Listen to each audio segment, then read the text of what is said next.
Tes. Bismillahirrahmanirrahim. Assalamualaikum warahmatullahi wabarakatuh.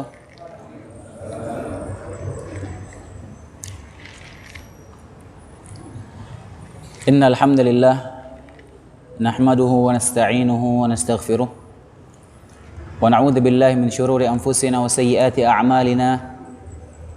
Man yahdihillahu fala mudilla lahu wa man yudlil fala hadiya lahu. Asyhadu an la ilaha illallah wahdahu la syarika lah wa asyhadu anna Muhammadan abduhu wa rasuluh sallallahu alaihi wa ala alihi wa sahbihi wa sallama tasliman katsira amma ba'd. Allahumma 'allimna ma yanfa'una wanfa'na bima 'allamtana wa zidna 'ilman ya rabbal alamin. Hadirin dan hadirat azanallahu wa iyyakum. Kita lanjutkan materi kita, masih pembahasan tentang rukun iman yang keempat, yaitu iman kepada Rasul. Dan pada pertemuan yang lalu kita menyebutkan sifat-sifat Rasul sebagai seorang manusia. Dan di malam hari ini kita membahas sifat-sifat para rasul sebagai sosok mereka sebagai seorang rasul. Jadi yang kemarin kita bahas bagaimana sifat-sifat mereka itu sebagai seorang manusia. Karena mereka juga manusia, para nabi dan rasul. Tapi sekarang sifat-sifat mereka sebagai rasul. Mereka secara umum semuanya manusia biasa. Para nabi dan rasul manusia biasa, hanya saja mereka diberikan kelebihan oleh Allah Subhanahu wa taala. Allah berfirman, "Qul innama ana basyarum mithlukum yuha ilayya." Katakanlah wahai Muhammad, sungguhnya aku ini manusia biasa seperti kalian, tapi aku diberikan wahyu. Jadi mereka manusia biasa yang punya kelebihan yang tidak bisa diraih oleh manusia biasa. Taib. Ada beberapa hal yang menjadikan para nabi dan rasul itu istimewa dibandingkan dengan manusia yang lain. Yang pertama, keistimewaan mereka adalah mereka diberikan wahyu oleh Rabbul Alamin. Mereka orang-orang pilihan yang Allah pilih sebagai penerima wahyu, risalah dari langit untuk disampaikan kepada makhluk, kepada manusia. Dan ini keistimewaan dan kelebihan yang pertama. Mereka diberikan wahyu oleh Allah Subhanahu wa taala. Dan bagaimana cara menerima wahyu itu bermacam-macam. Ya, cara para nabi dan rasul menerima wahyu itu ada bermacam-macam, disebutkan para ulama. Di antaranya bisa lewat mimpi, bisa juga bertemu langsung disamperin oleh malaikat Jibril, atau di alam bawah sadar dan yang lainnya. Taib, itu yang pertama. Yang kedua, keistimewaan mereka para nabi dan rasul yaitu mereka itu maksum. Apa maksum itu ya Ridwan? Marwan? Apa maksum itu? Apa kira-kira definisinya maksum? Hah? Maksum itu artinya mereka itu dijaga oleh Allah Subhanahu wa taala. Penjagaan Allah kepada para nabi dan rasul yang disebut dengan ismah, yang menjadikan mereka maksum itu dari dua sisi. Ya, pada dua sisi penjagaan Allah kepada mereka. Yang pertama, mereka maksum, terjaga dari kesalahan dalam menyampaikan wahyu. Ini terjaga, Allah jaga. Jadi tidak mungkin ada nabi dan rasul itu yang dia salah ketika dia menyampaikan risalah Allah Subhanahu wa taala, nggak mungkin. Itu yang pertama. Yang kedua, penjagaan Allah kepada para nabi dan rasul. Ya, ini penting, perhatikan. Para nabi dan rasul itu Mereka dijaga dari dosa-dosa besar dan dijaga dari hal-hal, perkara-perkara yang bisa menjatuhkan martabat mereka. Ya, ini yang pada sisi kedua, mereka terjaga dari dosa besar. Dan mungkin dosa kecil, tapi dosa kecil ini yang ketika kalau dilakukan oleh Nabi dan Rasul bisa menjatuhkan martabat mereka. Dan Nabi dan Rasul mustahil melakukan hal tersebut. Allah menjaga mereka, tidak melakukan hal-hal yang menjatuhkan martabat mereka. Tapi kalau dosa besar jelas, ijma ulama, sepakat ulama, tidak ada Nabi dan Rasul yang melakukan dosa besar, mustahil. Mustahil. Karena mereka para Nabi dan Rasul itu sebelum diangkat jadi Nabi pun, dari masih kecil mereka itu dijaga oleh Allah Subhanahu Wa Taala, dijaga oleh Allah. Bahkan hal-hal yang mungkin bisa menjatuhkan martabat mereka dari sebelum diangkat jadi Nabi, Allah jaga. Orang jahiliyah dulu sebelum Nabi diangkat jadi Nabi, diantara salah satu bentuk keburukan mereka itu, mereka kalau mau tawaf ataupun orang yang dari luar Mekah datang mau tawaf di Ka'bah, kalau mereka nggak bisa beli baju baru, mereka tawafnya telanjang. Kebiasaan mereka. Ya, mereka bikin omongan seperti itu. Nggak boleh pakai baju yang sudah bekas, dipakai berdosa, pakai tawaf di Ka'bah nggak boleh. Beli baju baru di Mekah. Nggak punya uang, telanjang tawafnya. Pernah ada yang mau mengajak Nabi untuk melakukan hal tersebut? Ya, disebutkan dalam riwayat Nabi pingsan. Allah jaga supaya hal tersebut nggak terjadi. Itu sebelum diangkat jadi Nabi. Terlebih lagi ketika sudah dinobatkan sebagai Nabi dan Rasul. Jadi ini yang pertama ya. Kalau dosa besar ini ulama semua sepakat, nggak mungkin Nabi melakukannya, ijma. Tapi padapun dosa kecil, tapi saya nukilkan dulu perkataan Imam Ibnu Abdul Bar. فمعلوم أنه عليه الصلاة والسلام لم يكفر عنه إلا الصغائر لأنه لا يأتي كبيرة أبدا. Diketahui, maklum bahwasanya para nabi itu tidak digugurkan dosa-dosa mereka kecuali dosa kecil saja, karena mereka tidak mungkin melakukan dosa-dosa besar, kata Imam Ibnu Abdul Bar. Li'annahum ma'sumun minal kabair shalawatullah alaihim, karena mereka terjaga dari dosa-dosa besar. Kemudian juga Qadhi Iyad berkata, fa ajma'al muslimun, semua kaum muslimin sepakat ijma' ala ismatil anbiya min al-fawahish wal kabair al-mubiqat, bahwasanya para nabi dan rasul itu terjaga dari hal-hal yang perbuatan-perbuatan keji dan dosa-dosa yang membinasakan. Ijma'. Taib. Kemudian pembahasan mengenai dosa-dosa kecil. Kalau pembahasan mengenai dosa kecil ini ada khilaf. Ada ulama, sebagian ulama yang mengklaim bahwasanya Nabi dan Rasul juga mustahil melakukan dosa-dosa kecil. Di antaranya seperti Al-Hafidz Ibnu Hajar Al-Asqalani berpendapat demikian. Kemudian juga Imam Ibnu Hazm berpendapat demikian. Dalil mereka, hujjah mereka, kalau seandainya Nabi itu melakukan dosa kecil, maka tidak layak mereka dijadikan teladan. Padahal para nabi dan rasul teladan. Kalau mereka berbuat dosa kecil, maka tidak layak dijadikan teladan. Ini salah satu dalil mereka. Kemudian juga diantaranya, ketika kalau nabi melakukan dosa kecil itu sama saja merendahkan martabat. Dan beberapa poin alasan yang diungkapkan oleh ulama yang berpendapat bahwasanya para nabi tidak mungkin juga melakukan walaupun dosa kecil. Tapi pendapat ini kurang kuat. Pendapat ini kurang kuat. Pendapat yang lebih kuat, wallahu ta'ala alam, para nabi dan rasul bisa saja terjerumus melakukan dosa kecil. Hanya saja Allah langsung menegur ketika itu terjadi. Pasti Allah langsung tegur, dan pasti mereka langsung bertaubat kepada Allah Subhanahu wa taala. Yang pertama.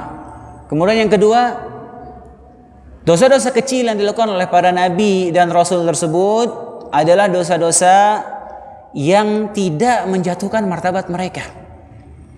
Kesalahan.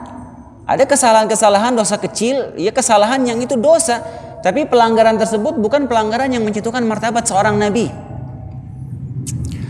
Di sisi lain, dalil-dalil yang menunjukkan bahwasanya nabi dan rasul itu pernah berbuat salah ini cukup banyak. Banyak dalilnya.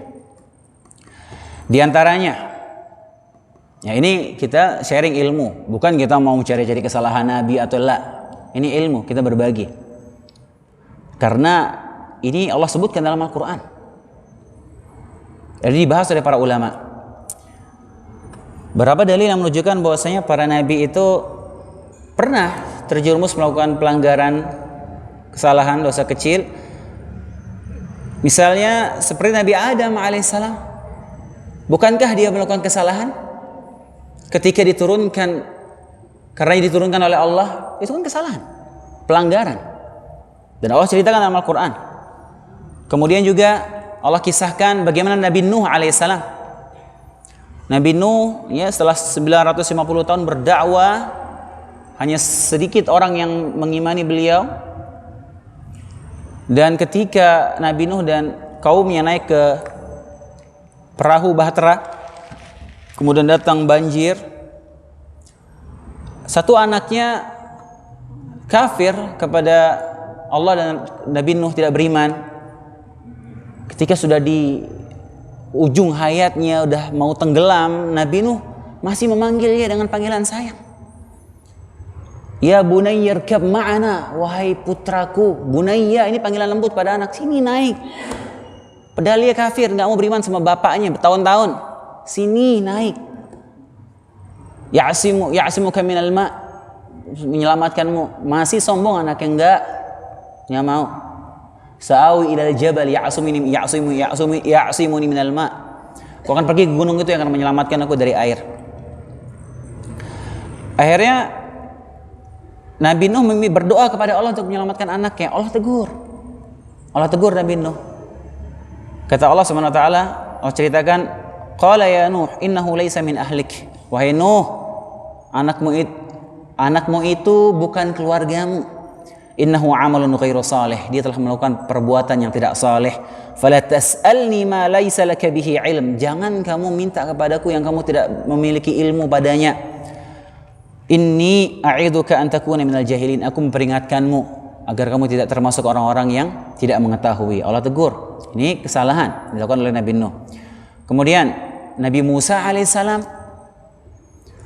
Nabi Musa alaihissalam, bukankah Allah kisahkan bahwasanya beliau pernah memukul orang sampai meninggal? Nabi Nuh terkenal beliau memiliki kekuatan yang lebih dari manusia biasa. Nabi Nuh sangat kuat Nabi Nuh, seperti kekuatan berapa jumlah orang laki-laki. Dalam hadis dikisahkan Nabi Nuh pernah nonjok batu. Ya bukan yang dipukul pakai tongkat, beda lagi. Dia tonjok batu itu pecah. Saking kuatnya Nabi Nuh. Penutup sumur yang biasanya diangkat oleh 7 atau 8 orang, dikisahkan ketika dia bertemu 2 orang perempuan yang akhirnya salah satunya dinikahi oleh Nabi Musa. Itu penutup sumur itu bisa diangkat oleh 8 orang kalau nggak salah. Dan perempuan ini nggak bisa ngangkat, orang sudah sepi. Nabi Musa angkat sendiri itu batu penutup sumur itu.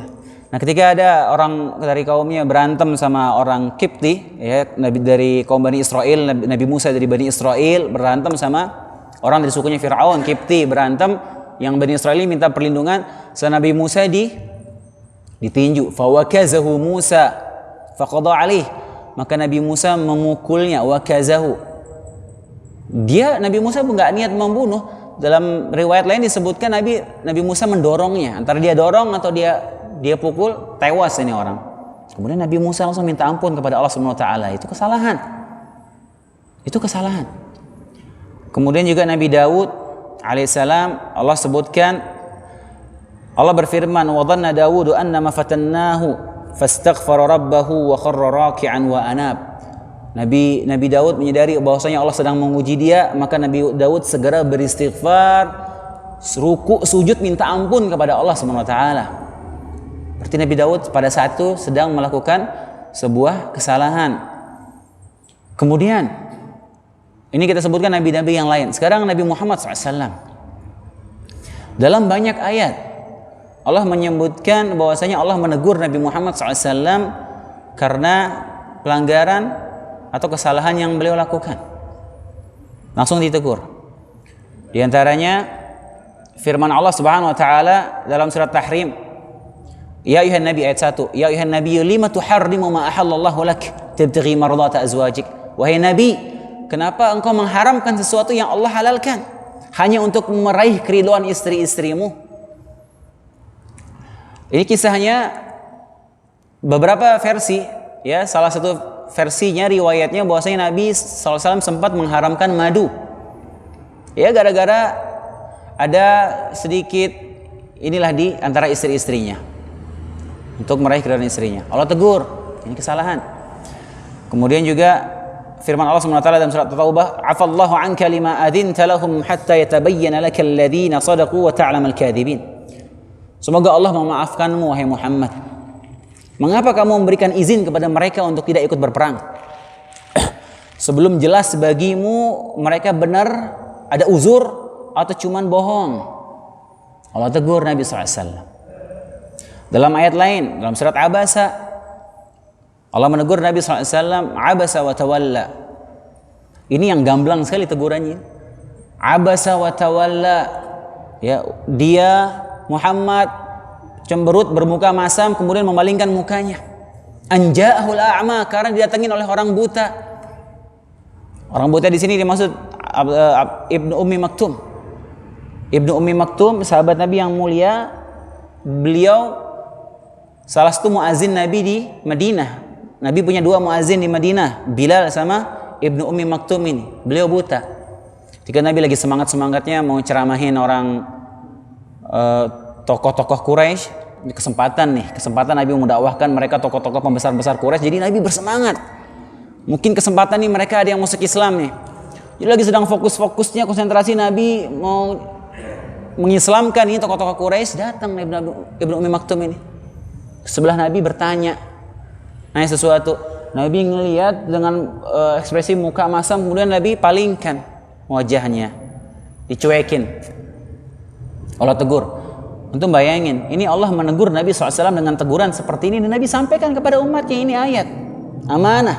Allah menurunkan ayat ini, teguran untuk saya, sampaikan, dan dibaca ila yaumil qiyamah ayat ini. Kemudian juga diantara dalilnya firman Allah SWT dalam surat Al-Fath, inna fatahna laka fatham mubina, sungguhnya kami telah memberikan kepadamu kemenangan yang nyata. Liyaghfir laka Allahu ma taqaddama min dhanbika wa ma ta'akhkhar, supaya Allah mengampuni dosa-dosamu yang lalu dan yang akan datang, kata Allah Subhanahu wa taala kepada Nabi SAW. Allah menyebutkan tentang dosa yang lalu dan dosa yang akan datang. Ini juga salah satu dalil bahwasanya bisa saja terjerumus dalam dosa kecil. Tapi ingat kaidah yang tadi kita sebutkan sebelum ini, bahwasanya dosa-dosa kecil yang para nabi pun bisa terjerumus melakukannya, itu dosa-dosa yang tidak menjatuhkan martabat, tidak menjatuhkan wibawa mereka sebagai seorang nabi. Ya, karena terkadang ada dosa-dosa yang itu mungkin dosa kecil, tapi kalau dilakukan itu menjatuhkan martabat seseorang. Contohnya misalnya dia berkata kotor misalnya. Dia berkata kotor, ya mungkin dosa kecil, tapi rusak wibawanya, martabatnya rusak di mata orang. Contoh lain misalnya, ya mungkin dosa kecil, nggak terlalu besar, bukan dosa besar. Ketika dia misalnya membuka auratnya di tempat umum misalnya. Salah seorang dari kita jalan nih, di jalan apa namanya ini? Muzdalifah apa Mina nih? Hah? Jalan Muzdalifah nih nggak pakai baju siang-siang, dilihatin sama orang-orang. Ya mungkin itu bukan dosa besar, tapi merusak kita punya wibawa martabat. Ya, hal seperti itu mustahil terjadi pada Nabi dan Rasul. Taib, berikutnya hadirin azanallahu wa iyyakum, poin berikutnya kita dengan bab ini yaitu keistimewaan para nabi. Keistimewaan para nabi dan rasul yang tidak dimiliki oleh manusia lain. Yang pertama, para nabi dan rasul itu semua mereka Mereka tertidur, kalau mereka tertidur, yang tertidur hanya mata mereka. Tapi hati mereka, kolbu mereka tidak tertidur. Semua Nabi seperti itu. Kalau kayak kita tidur semua lewat. Kalau para Nabi, mereka tertidur, tapi kolbu mereka terjaga. Ya, karena terkadang Allah menurunkan wahyu melalui tidur mereka. Allah wahyukan dalam tidur mereka ke dalam hati-hati mereka. Dalilnya apa? Anas bin Malik radhiyallahu anhu pernah berkata, "Wan Nabiy sallallahu alaihi wasallam na'imatun 'ainah wa la yanamu qalbuhu." Kata Anas, Nabi sallallahu alaihi wasallam tidur kedua matanya, tapi tidak tidur hatinya. Wa kadzalikal anbiya, demikian juga para nabi yang lain, tanamu a'yunuhum wa la tanamu qulubuhum. Mata-mata mereka tertidur tapi hati-hati mereka tidak tertidur. Ya. Anas bin Malik mengatakan ini perkara yang gaib, dan Anas bin Malik dalam kaidah ilmu hadis, kalau ada sahabat Nabi yang menyebutkan hal-hal seperti ini yang berkaitan dengan perkara yang gaib, yang itu hanya bisa diketahui dengan wahyu, ini pasti dia dengar dari Nabi SAW. Hanya saja ketika dia menyampaikan mungkin terkadang tidak menyebutkan nama Nabi SAW. Misalnya sahabat Nabi menyebutkan perbuatan ini akan diazab di neraka seperti ini. Sahabat Nabi ngomong seperti itu misalnya. Ini perkara gaib. Mustahil itu sahabat tahu itu kecuali dari Nabi SAW. Faham? Faham insyaallah. Tapi dari lain, Nabi SAW pernah bersabda, ini Nabi langsung menyebutkan, ya inna ma'syaral anbiya tanamu a'yununa wa la tanamu qulubuna. Kami para nabi tidur mata-mata kami, tapi hati-hati kami tidak tertidur. Dalam hadis lain, Aisyah radhiyallahu taala anha pernah berkata kepada Nabi SAW, bertanya, atanamu qabla an tutir? Wahai Rasulullah, apakah engkau tidur sebelum engkau witir? Sebelum engkau salat witir? Nabi menjawab, ya Aisyah, inna ainayya tanaman wa la yanamu qalbi. Wahai Aisyah, kedua mataku tidur tapi hatiku tidak. Karenanya dalam beberapa kesempatan Nabi pernah, dia lagi sedang antara sholat, ya, menunggu sholat dalam keadaan pegang wudhu, nah beliau tertidur sampai terkadang mendengkur, terus bangun langsung sholat tanpa wudhu lagi. Nabi SAW. Karena apa? Karena ini beliau tidurnya hati beliau tidak tidur. Tapi kalau kita kalau sudah sampai ngorok, ya, apalagi sampai mangap gitu, ya batal wudhu. Kalau misalnya kita tertidurnya itu tidur yang nggak dalam, ya, itu nggak membatalkan wudhu. Misalnya nih, pas lagi sholat Jumat kan sering tuh begini gitu, tidur kan dia. Atau kalaupun misalnya dia lagi begini enak posisi misalnya, sampai agak mendengkur sedikit. Tidur yang seperti ini dia tidur nggak dalam. Kita colek dikit atau dengar suara dia bangun. Nah, tidur yang seperti ini tidak membatalkan wudhu, hadirin. Tapi kalau dia sudah geletak, telentang, mangap, batal wudhunya. Ya, batal wudhu. Nah, kalau Nabi SAW yang seperti itu, kadang beliau dalam sebuah riwayat beliau tidak berwudhu lagi. Taib. Kemudian hadirin azanallahu wa iyyakum, di antara keistimewaan para nabi dan rasul yang berikutnya, yang kedua, yang berbeda dari manusia yang lain, bahwasanya para nabi dan rasul itu dikuburkan di mana mereka meninggal dunia. Di mana titik mereka meninggal dunia, dikuburkan di situ. Enggak dipindahkan. Semua nabi seperti itu. Karena ini dikisahkan ketika Nabi SAW, ya, Aisyah meriwayatkan, ya, hadisnya panjang, saya sampaikan secara maknanya saja.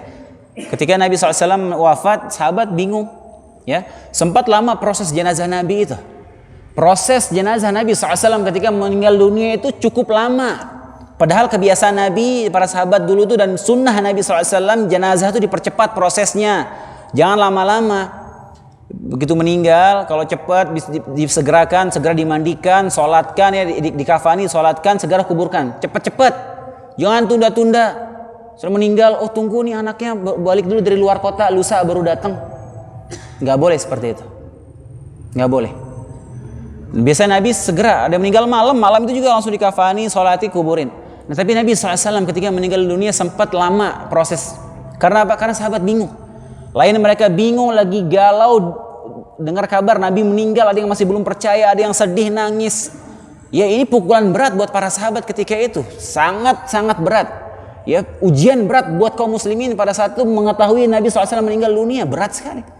Ya Umar sampai nggak bisa bangun, sahabat-sahabat nangis, penduduk Madinah pada nangis semua, berat. Dalam keadaan lagi berat, pikiran lagi kacau, Nabi baru meninggal, bingung sahabat ini bagaimana ini. Nabi ini mandiinnya bagaimana? Coba bayangin, bingung gimana caranya memandiin Nabi SAW. Mau dibuka nggak bajunya? Takut mereka. Masa kita mau buka baju Nabi ini SAW? Nunggu lagi sampai lama proses, sampai mereka tertidur, ya, sampai Allah ilhamkan ke dalam pikiran-pikiran mereka. Ya, disampaikan bahwasanya Nabi SAW itu nggak dibuka bajunya, jangan dibuka bajunya ketika dimandikan dengan bajunya, nggak boleh. Ya berbeda, jangan disamakan dengan manusia lain. Manusia biasa saja kalau kita mandikan jenazahnya bagian auratnya ditutup, hadirin, ditutup bagian auratnya, nggak usah dilihat. Tapi bajunya dibuka, tapi Nabi enggak, dimandikan dengan pakaiannya agar tidak terlihat auratnya. Kemudian setelah dimandikan, ya dikafani, bingung lagi sahabat ini. Kita mau kuburin di mana Nabi ini? Nunggu lagi, bingung ya sahabat, bingung, diskusi apa. Akhirnya Abu Bakar menyampaikan. Ya setelah berapa saat datang Abu Bakar, ada apa? Ini bingung Nabi kubur di mana? Abu Bakar berkata, aku pernah mendengar Nabi SAW waktu itu pernah bilang bahwasanya para Nabi itu dikuburkan di mana tempat mereka meninggal. Akhirnya ketika pada saat itu Rasulullah SAW meninggal di kamarnya Aisyah, maka dikuburi di situ langsung. Dikuburi di situ. Ini juga salah satu keistimewaan para nabi dibandingkan manusia biasa. Kemudian yang ketiga, keistimewaan para nabi yang berikutnya yaitu para nabi dan rasul itu diberikan pilihan oleh Allah Subhanahu wa taala sebelum meninggal dunia, kasih penawaran. Mau meninggal sekarang atau nanti? Nah ya, Nabi Rasulullah mau meninggal dunia ditanya dulu oleh Allah. Mau meninggal sekarang atau mau dipanjangin? Ya Nabi Muhammad SAW ketika ditawarkan itu beliau lebih memilih ketemu Allah SWT. Ila rafiqil a'la. Sekarang Nabi Musa AS dikisahkan juga, datang malaikat maut dengan menjelma jadi manusia, datang tiba-tiba nyamperin Nabi Musa. Tadi kita sebutkan Nabi Musa kuat sekali, datang bilang, aku diutus untuk mencabut nyawamu. Langsung ditonjok sama Nabi Musa, ke matanya keluar. Benar, hadisnya sahih. Itu malaikat matanya langsung keluar, balik lagi bilang, ya Allah, Engkau mengutusku kepada manusia yang gak mau mati. Kata malaikat ini, hadisnya sahih. Akhirnya suruh balik lagi bilang Nabi Musa, letakkan tanganmu di badan himar, keledai. Himar itu keledai. Letakkan tanganmu di badannya himar itu. Nah, berapa bulu himar yang ketutup sama tanganmu itu, nah segitu umurmu dipanjangin nanti. Sebanyak jumlah bulu itu. Loh, kalau gitu sekarang aja ya Allah. Mati sekarang aja udah. Cabut nyawanya. Jadi mereka dikasih pilihan. Kalau antum kasih pilihan, ya 100 tahun lagi aja deh gitu. Wallahu alam, entah apa yang terjadi dengan dunia ini 100 tahun ke depan. Na'udzubillah. Wallahu ta'ala alam. Sekarang aja udah luar biasa kerusakan, fitnah, mengerikan. Bagaimana lagi 100-200 ke depan? Ya, insya Allah bisa diperbaiki keadaan umat ini dengan cara apa? Dakwahkan kebenaran Islam, hak kepada manusia. Karena orang-orang yang mau merusak Islam ini terus bekerja sejak ratusan tahun yang lalu, nggak istirahat mereka. Terus dirusak moral umat, dimurtadkan orang Islam, dibuat ragu sama Tuhan, nggak percaya sama Allah. Ini murtad, ini menghalalkan yang haram, mengharamkan yang halal, meninggalkan Al-Quran, bilang Al-Quran nggak otentik. Ya, udah ini lihat, ini bukan sesuatu yang instan. Mereka udah rancang dari sejak ratusan tahun yang lalu sampai terjadi hal sedemikian sekarang ini. Yang nggak pernah kita dengar sebelumnya ada yang menghalalkan zina, zaman sekarang ada. Pakai dalil Al-Quran, bayangin, menghalalkan zina.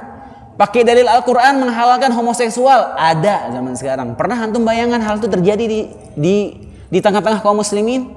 Gitu. Antum bayangin. Bagaimana kalau kita nggak perjuangkan Islam dengan dakwah ini, entah apa yang terjadi dengan anak keturunan kita 50 atau 100 tahun ke depan. Wa'iyadzubillah. Makanya hanya kepada Allah kita minta pertolongan.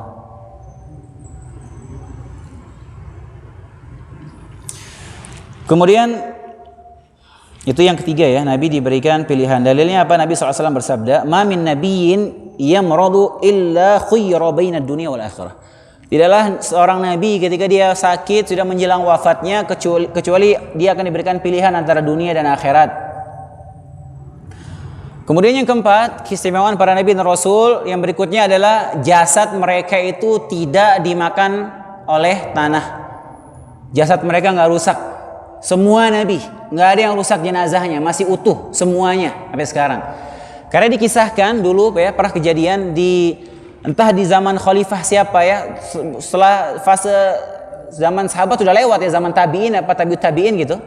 Ada dua orang Yahudi ya, Yahudi kalau nggak salah itu Yahudi dari Turki kalau nggak salah, saya lupa asalnya. Dua orang ini ya, dia menyamar masuk Islam, kemudian dia masuk tinggal di kota Madinah. Dia sewa rumah yang nggak jauh dari Masjid Nabawi ya, ini mungkin ya sekitar ya setelah lewat fase tabi'in atau tabi'in lah. Saya lupa zaman khalifah siapa itu. Jadi dua orang ini ya, dia sewa rumah nggak jauh dari Masjid Nabawi, dia menyamar jadi orang soleh ya, sholat ya, dengan pakaiannya pakaian orang soleh, tawadhu luar biasa. Nggak tahu dari rumah itu dia gali tanah terus, dia mau nyuri jasad Nabi SAW. Antum bayangin. Sampai sudah berhari-hari dia gali, sudah deket sudah mau nyampe, ini dia berhasil nyampe ke kuburan Nabi SAW. Ada satu amir ya, khalifah di negeri lain, dia bermimpi, dikasih mimpi oleh Allah Subhanahu Wa Taala. Tiba-tiba dia bermimpi ada dua orang yang mau mencuri jasad Nabi SAW. Kemudian dia bangun, firasatnya nggak enak, dia kirimlah utusan, coba pergi ke Madinah. Saya mimpi demikian, coba cek firasat saya nggak enak gitu. Kemudian pergilah ke sana, dijelaskan ada yang mencuri jasad Nabi, dua orang, ciri-cirinya begini dari rumah ini gitu. Kemudian pergi utusan ini jauh jalan ke kota Madinah, sampaikan kepada pimpinan ke Madinah, kemudian dirazia, ternyata benar. Jadi rumahnya itu ditutup pakai karpet, itu sudah dalam gali lorong mau mencuri jasad Nabi SAW. Karena mereka tahu jasad Nabi itu tidak rusak, nggak dimakan bumi. Ya ini salah satu kelebihan para nabi dan rasul. Kata Nabi SAW, dalilnya, Inna Allah Azza wa Jalla harrama 'alal ardi ajsadal anbiya. Sungguhnya Allah Subhanahu wa taala mengharamkan bagi tanah untuk memakan jasadnya para nabi. Udah masuk waktu Isya?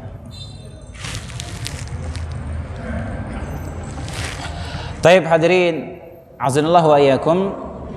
Insyaallah lanjutannya kita sampaikan pada pertemuan berikutnya. Kurang lebihnya saya mohon maaf. Subhanakallahumma bihamdika asyhadu an la ilaha illa anta astaghfiruka wa atubu ilaik. Assalamualaikum warahmatullahi wabarakatuh.